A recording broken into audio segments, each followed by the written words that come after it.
Owen? Well, I think it's very simple. I think we're making a specific Labour case of being in Europe, a social case, a socialist case, as Jeremy called it today. We do strongly feel, and I think Jeremy has genuinely come to the view that we would see jobs in parts of Britain, like Doncaster, at risk if we pulled out of Europe. In my part of the world, I know Airbus, the great company that is based across the UK and also in France, only this week, they said, and they support 7,000 jobs in Wales, 15,000 jobs across the whole of the UK. They said this week they wouldn't be in the UK if we were not in the EU. Now, that is the fact. Daniel can want a different world, but the world we've got is one where we are in the EU right now, and if we vote to leave, we will see economic consequences for this country and jobs will be lost. It isn't scaremongering. It is a statement of fact.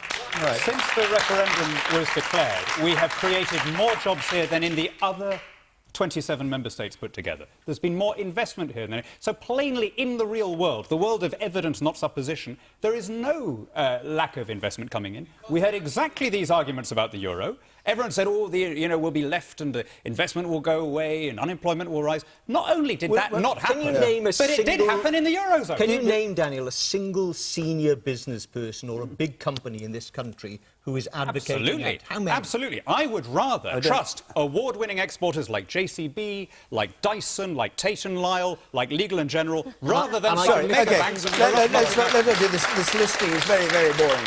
But Daniel, a very simple question. Do you think British industry exporters will have exactly the same deal in Europe as they have now? No tariffs? Or do you think there will be a bit of a tariff? I think there will be. I'm certain there will be no tariffs. And again, at all? It's better. Yes. So there'll be no difference. It's better to go on evidence than supposition. There is not a single country in Europe, whether or not they're in the EU, that is outside the free trade area. You can go from non-EU Iceland to non-EU Turkey, and you do not come across a single tariff, a single trade barrier. Okay. So the idea that we would be uniquely penalised... But, Daniel, to be fair, you need to acknowledge then that if you're advocating the Norwegian position, which is not a member of the European Union, but is a member of the European Free Trade Association, that they still have to pay their membership subs, that they get faxed European legislation to the government in Oslo. That is the way it works. And my argument is, I think we should be better reforming all of the long list of things that need to be reformed, rather than taking ourselves out of the biggest single market in the world, which, by the way, has helped secure social rights, workers' rights, gender rights. These things matter. OK. Let me go to Jason. Jason, who asked the question. What's your mark for Corbyn out of 10? Well, I mean, we've been talking about Europe generally there, but going back to Corbyn, he's been speaking out, about Europe for years. I mean, 40 years. He should have stuck to what he believed in. Yes. Yeah. And he's been vindicated. Because what he was saying was the European Union will stop a left-of-centre government implementing its programme, which is exactly what has just happened in Greece. So I would not have voted for Alexis Tsipras, but the case that Tony Benn and that the Labour left used to make, which is democracy will be stopped by bureaucracy, has just been absolutely shown to be true. Right. I've got another question here ready on Europe. We've heard quite a lot of people pro-in. Hear from somebody who's in favour of out. Just, oh, my God. I'll take you in the second row from the back. I'm sorry, I can't bring everybody in. Yes, that's you, with respect. Nobody knows what will happen, whether we stay in Europe or leave Europe. I think it's about time politicians were honest. We keep on getting this will happen, that will happen. Nobody knows. How do you decide how to vote, then? Or do you think there should never have been... on what you see in your everyday life. You look round where you live, you look round the country, you see what you see, and you take a decision. I think our default position on Europe should be, we're not paying, we will govern ourselves, and if you're prepared to deal with us, we shall deal with you. OK, thank you. Right, we'll move on. There's time to talk more about Europe, but there's a question, I mean, because everybody wants to talk about Europe, and we had, I have to say, over half the questions we had tonight were about Europe. Some people think people are getting bored of the subject, but question time audiences are clearly not. Andy Ramsbottom, please. Yeah, isn't it true that the only way to have control over UK borders and immigration is to leave the European Union? Owen Smith.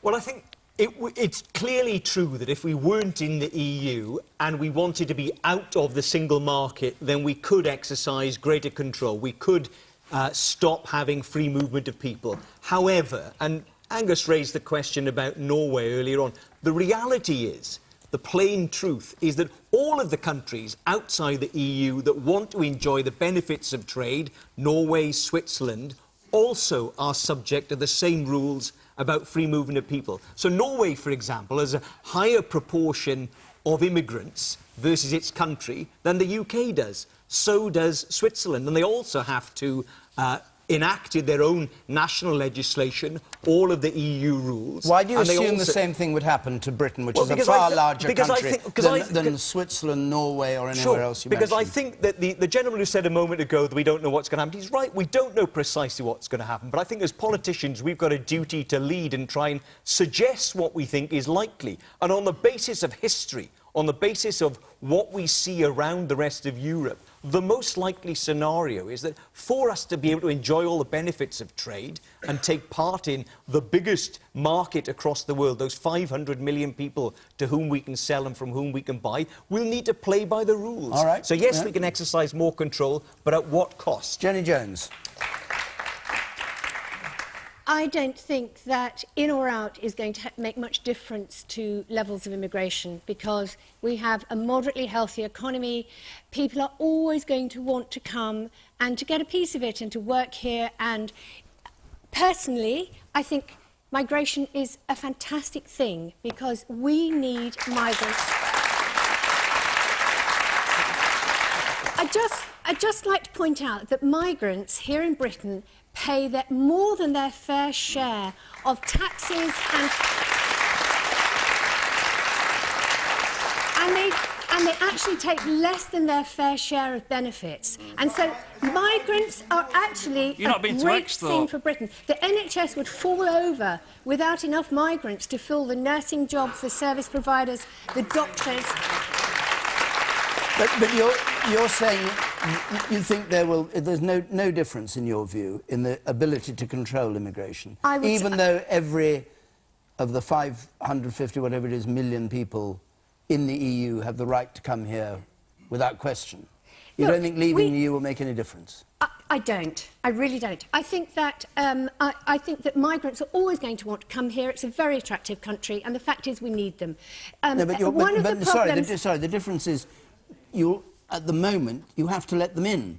If you're out of the EU, will you still have to let them What in? about all the Brits that go abroad? We've got 1 million Brits living in Spain, 2 million in the rest of the EU, and not to mention Australia and the US and so on.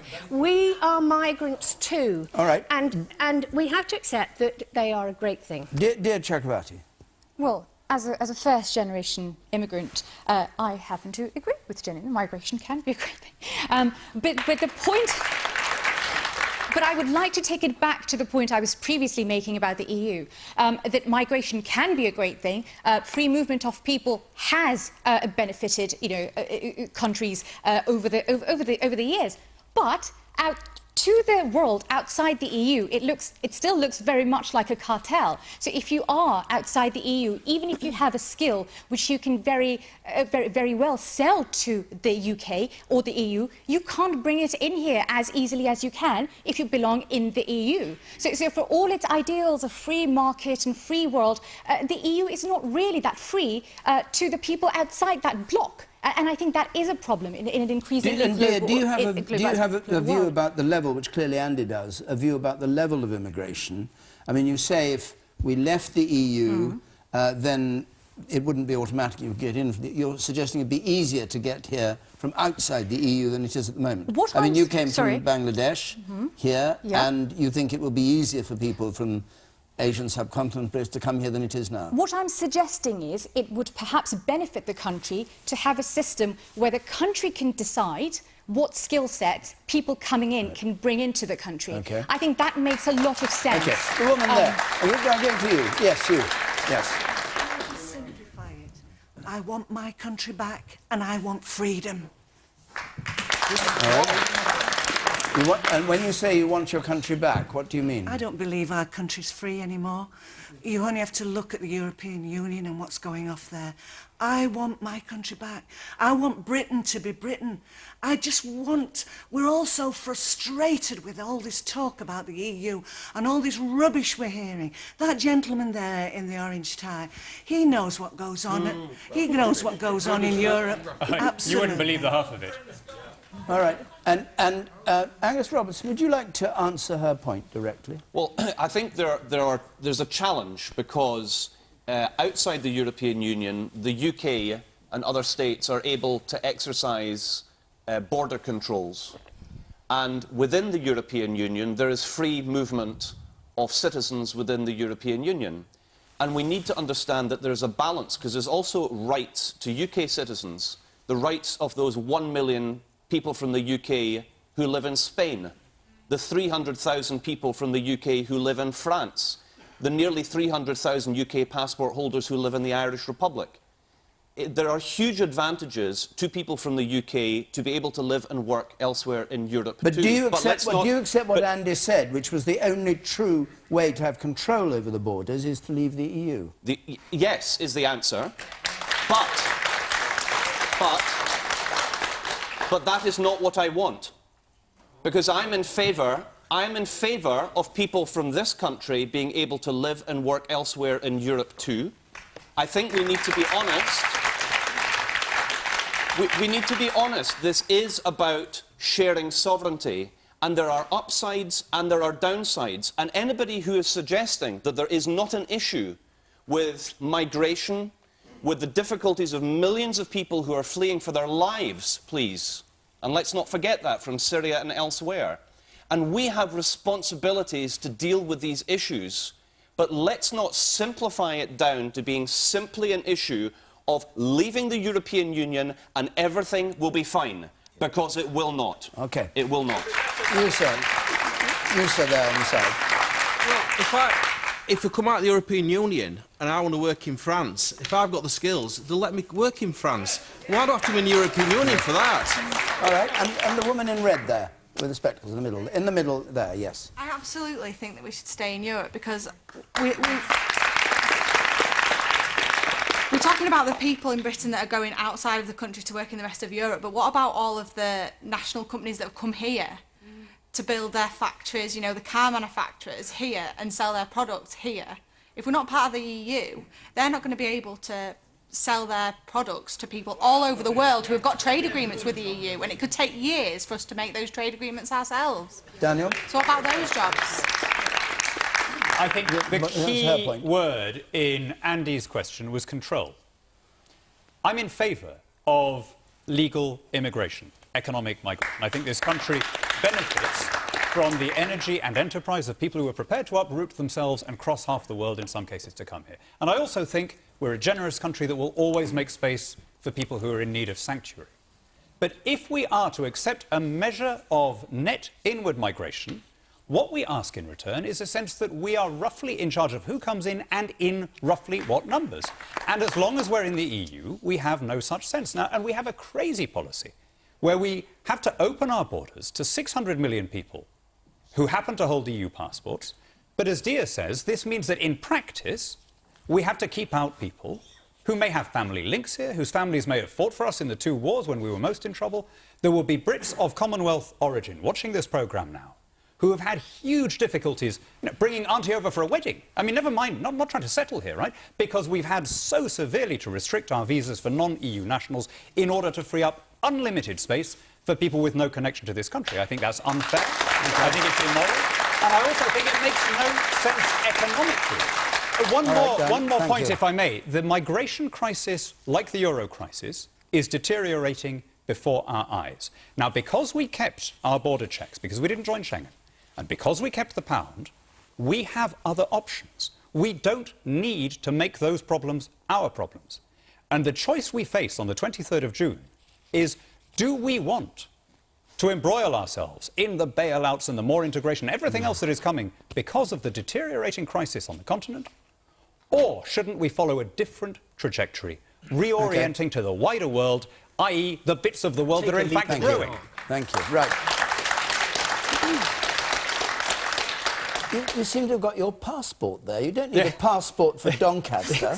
No, I actually was so desperate to come to your debate that I flew in from Strasbourg to do it. But... I thought it was a prop. Yes, I thought he was going to brandish this, yes. Now, look, we'll go on to another question now, I think.